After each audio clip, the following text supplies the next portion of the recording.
titled the most powerful person in sports by Sports Illustrated, is neither a sportsman nor the owner of a sports team. He is Phil Knight, the co-founder of one of the world's giant suppliers of athletic shoes and apparel. In a single word, his influence on global sports is tremendous.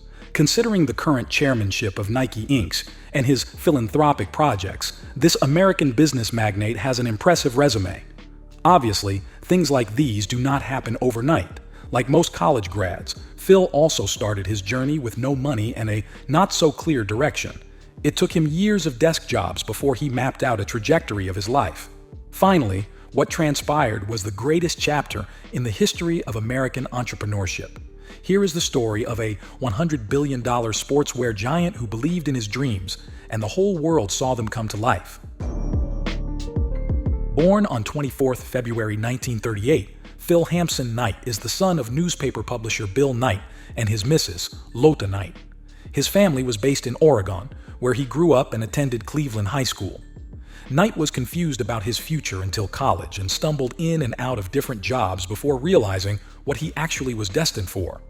He graduated with a degree in journalism from the University of Oregon in Eugene, where he used to tabulate sports scores throughout the night. Phil might be uncertain about his career, but he was always passionate about running.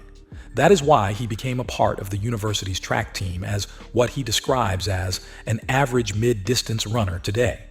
Knight would often find himself pushed to his limit when racing. Little did he know that his passion for athletics would make the DNA of a world-class sportswear business.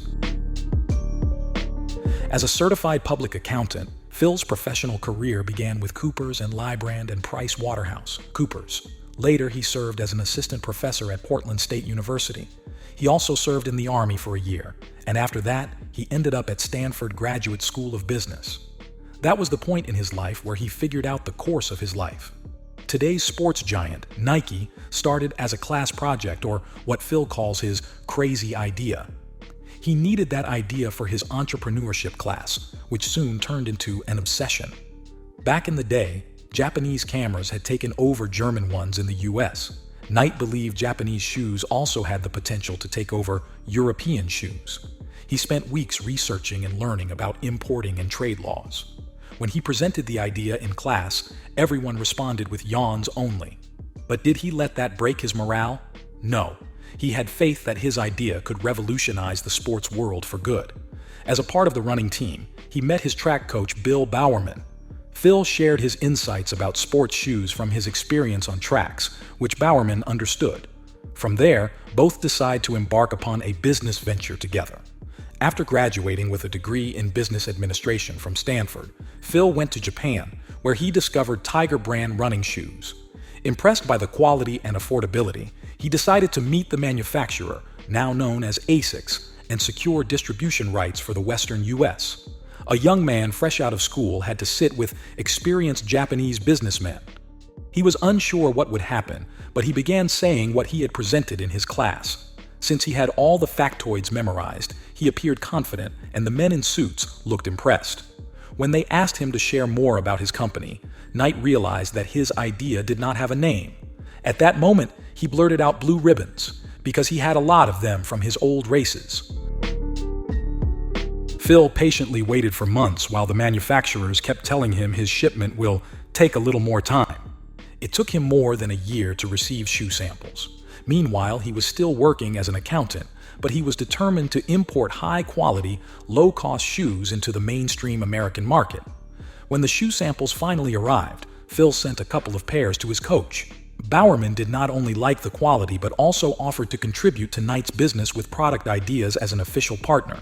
Initially, they sold shoes out of the trunk of a car until the demand started growing, and they had to hire additional people for the labor. The duo worked hard round the clock and poured their sweat and blood into the business. On January 25, 1964, Blue Ribbon Sports was officially born. Back in the day, entrepreneurship was not a popular choice among people. Yet Phil Knight decided to follow his passion and dedicate his life to the pursuit of his dreams. Like every other man in his mid-20s, he had fears, doubts, and existential angst. But passion was his most precious commodity, and he wanted to risk it all. He had a thing for creativity and an urge to add purpose to life. The combination of these traits kept him going until his life started having meaning. On top of that, he had a principle. He preferred good outcomes over a perfect process any day. This principle promotes innovative problem solving and questioning established practices to achieve desired results. Phil was blessed with the insight to hire the greatest team. Besides, he knew how to seek work from them. Once on board, Knight avoided micromanaging them. He transferred his vision, shared his goals, and gave them a general direction. Unlike most leaders, Phil did not like telling his people how to do their job, a hands-off approach to leadership. He encouraged his employees to establish things outside their comfort zone, but gave them space to figure themselves out. As an avid reader of history books, he was inspired by General Patton's management style, who believed, "Don't tell people how to do things, tell them what to do, and let them surprise you with the results." The people Phil hired in the initial years stayed with him for a long time. He valued his team, as he knew he could not carry everything on his own. So, he entrusted those people with responsibilities within their scope and kept them motivated to help them perform at their best potential. All those sleepless nights were paid off when Blue Ribbon Sports had already opened multiple retail stores in Santa Monica, California, and Eugene within a few years. However, it was never a walk in the park. Knight has detailed a list of challenges that he faces, including competition, legal issues, and government import fees. On top of that, the shipments were rarely on time, and cash flow was a constant problem. Despite enough sales, the banks hesitated to give him loans, and a few refused to lend him altogether. People had started whispering pessimistic words in his ears. They told him that his dream would not last long.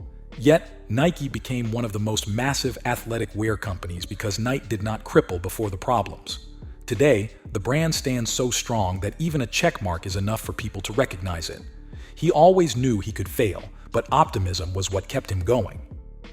Problems never resolve themselves. They must be handled step by step. Knight and his team had a cause, and they knew addressing the challenges head-on one way or another was the only way to success. What does a man who turned a small shoe importing business into the world's biggest athletic company know about failure? In a word, plenty. Although Nike is a roaring success today, it was not always like this. Reaching this point has taken a fair share of lawsuits and struggles. At times, his company was almost on the brink, and Knight expected it to crash. In the beginning, Knight borrowed from his father to finance his purchases. As the company grew, he even had to turn to some friends for help with several aspects of his business. But my hope was that when I failed, if I failed, I'd fail quickly, so I'd have enough years to implement all the hard-won lessons. I wasn't much for setting goals, but this goal kept flashing through my mind every day until it became my internal chant. Fail fast, he recalls now. In his book, he recalls spending hours with his people to address the challenges they often faced. He would spend hours mapping the future of his business. For instance, consider how he managed to market his products on such a limited budget. Like every business, one of the biggest challenges Blue Ribbon Sports faced was to market its shoes and expand its sales. The market needs selling tactics, which he did not have enough money for. He sent pairs to star athletes and paid them the endorsement fee. The company did not have a proper advertisement until many years later. Today, this giant stands unbeatable with its high-end endorsements, high-profile advertisements, and massive PR campaigns that etched its way into pop culture history. The brand's ever-famous Just Do It ad campaign from 1988 is a perfect example of its clever marketing strategies, as it was inspired by the last words of Gary Gilmore. Phil Knight has carried his old traditions along. Celebrity endorsements are still a critical component of his business marketing strategies. In his early business years, he scored endorsements from big names like Tiger Woods, LeBron James, and Kobe Bryant. In 1984, Nike attempted to swoop in for an endorsement from Michael Jordan before his first season with the pros. It has been the most lucrative deal for Knight's company by far. Jordan rose to superstardom soon after, and his shoe line Air Jordans had bagged $100 million revenue by the end of 1985. Even today, Air Jordans remain a cash cow for Nike, and Michael Jordan continues to make $100 million in Nike's royalties every year. Knight has always valued resourcefulness and resilience. His life highlights the importance of thriving in the face of challenges within the resources available. It was the year 1965 when Bowerman came up with an idea of athletic wear with a cushioned inner sole, soft sponge rubber in the forefoot and top of the heel, hard sponge rubber in the middle, and a firm rubber outsole. He named the shoe Tiger Cortez. It came out 2 years later and was well liked by buyers for its comfortable and sturdy yet sleek style. The design was a massive success and a source of conflict between Blue Ribbon Sports and its Japanese manufacturer, the Tiger Shoe Company. The relations between the two partners soured as Tiger Cortez became a hit. Phil claimed that the Japanese manufacturers were seeking a way out of its exclusivity deal with Blue Ribbon and sought to sink the company. The Tiger Company claims to have found Blue Ribbon selling their own version of Tiger Cortez under a new line of footwear called Nike. In the year 1971, following a lawsuit from the Tiger Company, Blue Ribbon Sports was near to ending business with them. The court settled the dispute by allowing both companies to sell their own version of the shoe. Even this marked an important event in history because the shoe has been the only footwear to be the best-selling product for two different companies. Nike almost didn't exist. Yes. Nike, the iconic company that has shaped culture and amassed billions, almost didn't happen. After splitting up with their manufacturing partners, Phil had two most crucial challenges ahead of him. First, to find their replacement, and second, to rebrand his business. The new name, Nike, was Jeff Johnson's inception after seeing the Greek goddess of victory's name in a dream. Knight's initial choice for the company name was Dimension 6, but he was teased about it afterward. He now reflects on how different things might have been had he gone with that option. When Jeff Johnson came up with Nike, I didn't know if I liked it too much, but it's better than the other names. It turned out pretty good, he said. But only the name was not enough, and the brand needed a logo too. Phil reached out to a student at Portland State University, Carolyn Davis. She received $2 an hour and a total of $35 to create the ever-famous swoosh. Knight was not very impressed by the design, but he still moved forward with it. A few years later, he held a part for Davidson and awarded her 500 shares of stock, speculated to be worth millions of dollars today. Finally, the logo had grown on him. Intuition has been a critical component of every major decision Knight took during his journey of making Nike successful. In his book, he looks back at the trajectory and realizes how much his inner intuition guided him all along. It can be a lesson for all of us to pay attention to what our inner voices have to say, because sometimes intuition trumps logic. We get to make so many seemingly small choices often that can impact us for the rest of our lives. Making its way into the market officially in May 1971, Nike was an even bigger success than Blue Ribbon Sports. The first success was Tiger Cortez's new version, Nike Cortez. Soon after, Bowerman's waffle trainer followed. The idea struck him one morning when his wife made him waffles for breakfast, and he wondered what it would look like inverted. He poured melted urethane into his waffle iron, and hence, his ideal waffle sole was born. The shoe was an enormous success, helping the company maintain steady growth in its early days. By 1980, Phil Knight was already a millionaire with shares worth $178 million. But that is where the story got interesting because Knight did not feel any relief or joy over that money. In fact, the emotion that he felt about being rich was regret. Knight wanted to go back in time and live the process all over again because that brought him more happiness than money. Knight had an entrepreneurial mindset driven by the inspiration of Olympic athlete Steve Prefontaine. Prefontaine had also trained with Knight's coach, Bowerman, and became America's best-known track and field competitor in the 1970s. A fine businessman and a sharp leader always keeps an inspiration ahead of him to guide him through and through. Phil also wanted his company to resonate with his inspiration. Phil Knight's journey to Nike's success is a powerful testament to the importance of prioritizing passion, purpose, and significance over financial gain. Finding a craft that sets your soul on fire, brings you fulfillment, and gives you a distinct sense of purpose and contribution, calling, in Phil's words, can greatly amplify your overall happiness and contentment in your daily life. Ultimately, choosing passion and purpose over money will lead to more success and money through increased dedication. During his journey around the globe, Phil tried his hand at selling encyclopedias and securities to supplement his income. His introverted nature proved to be a challenge in these sales roles. but selling shoes out of his car trunk seemed fun to him, and that is when he realized it was not the money but the passion that made the difference. Earlier, he was selling the items he had no passion for. Now he was able to pitch sales effectively simply because he loved what he sold. Passion had turned even an introverted person into a persuasive salesman.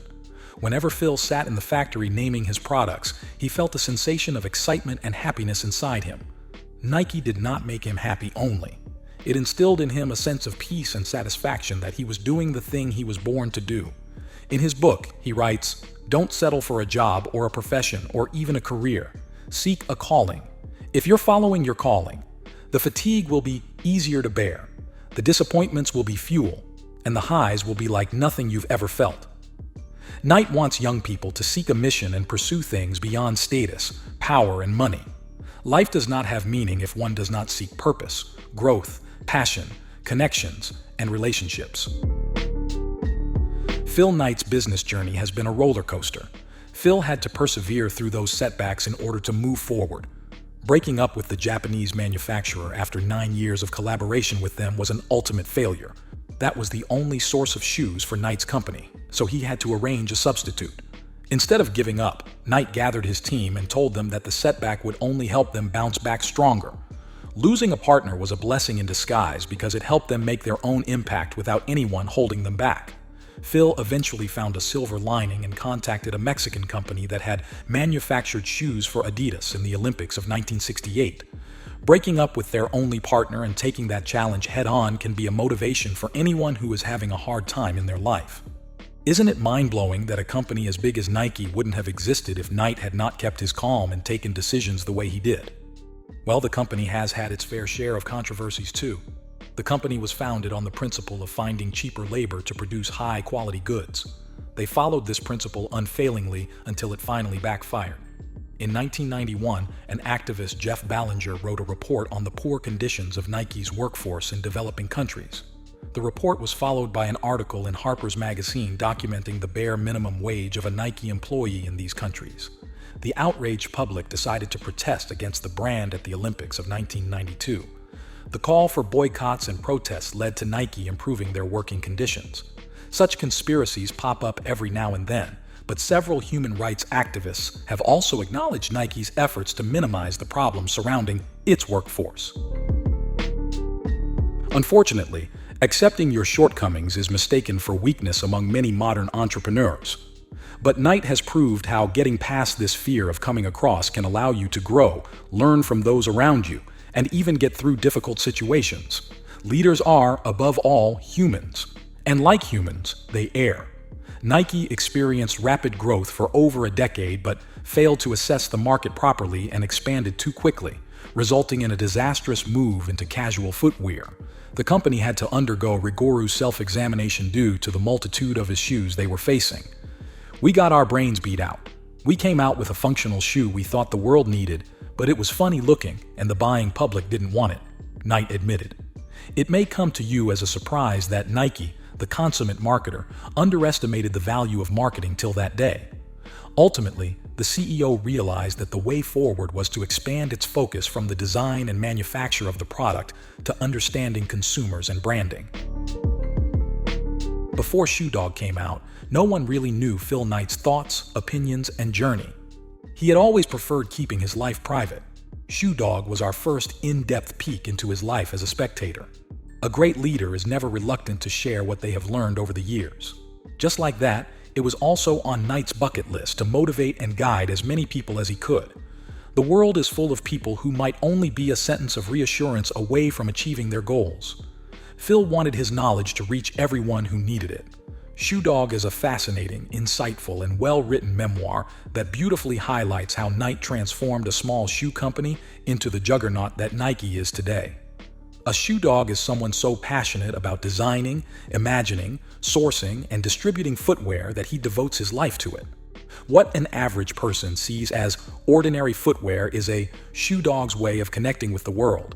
Not only shoemakers, but entrepreneurs from all industries can find themselves something relatable in Knight's Shoe Dog, which makes it an exceptional read. In fact, the book leaves an impact on anyone who is looking for motivation to drive good in life. The book inspires you to trust your intuition, follow your passion, and believe in the whole process. It is a beautiful idea of how to take your failure as a stepping stone for success instead of letting it hold you back, because only then do your dreams really come true. Nike kept growing exponentially, and so did the responsibilities in Knight's life. He married the love of his life and had 2 boys with her. So now he had a family and a business and no time to sit alone with his thoughts. To manage this, he had started running 6 miles almost every night. It became like a meditation ritual for him sooner than he knew. At the close of those difficult days, it was my nightly 6-mile run that saved my life, Knight recalls. He recalls how going for a run allowed him to clear his head, review his choices, and envision his future. At some point in his career, the need for capital became intense, and Phil did not know what to do. His team raised the prospect of going public, which he resisted. He imagined thousands of investors who might grow angry if Nike misses quarterly expectations. The running ritual of that evening gave him a new perspective on the situation. During my nightly run, I'd sometimes ask myself, hasn't your life been a kind of search for connection? Running for Bowerman, backpacking around the world, starting a company, marrying Penny, assembling this band of brothers. Hasn't it all been about, one way or another, going public? He came back seeing the decision as a way to connect to more people. Knight and his wife, Penny, have engaged in significant philanthropic efforts. Their donations have supported education, healthcare, and scientific research. It reflects the impact that successful entrepreneurs can have by giving back to their communities. In 1997, he and Penny donated $30 million to the University of Oregon's athletic department as academic support to student athletes. In 2016, they announced a donation of $500 million to the university to establish the Knight campus for accelerating scientific impact. The campus focuses on interdisciplinary scientific research and innovation, aiming to accelerate discoveries in fields such as bioengineering and material science. The Knights also donated millions of dollars to Stanford University, which led to the construction of a new business school campus named the Knight Management Center. They run not one but 2 charitable organizations under the names the Knight Foundation and the Phil and Penny Knight Foundation. In summary, Phil Knight's life teaches us the importance of perseverance, innovation, passion, branding, relationships, global perspective, ethical considerations, leadership, and philanthropy to build a successful business and leave society with a positive impact. His journey with Nike serves as a source of inspiration for aspiring entrepreneurs and business leaders. As a leader, Knight is a perfect example of visionary thinking and hands-on management. The way he consolidated his team and pulled his company out of turbulent waters throughout its journey highlights the significance of effective leadership, delegation, and building a capable team. If you found this video insightful and want to see more, check out some of our previous videos and hit the subscribe button to stay connected.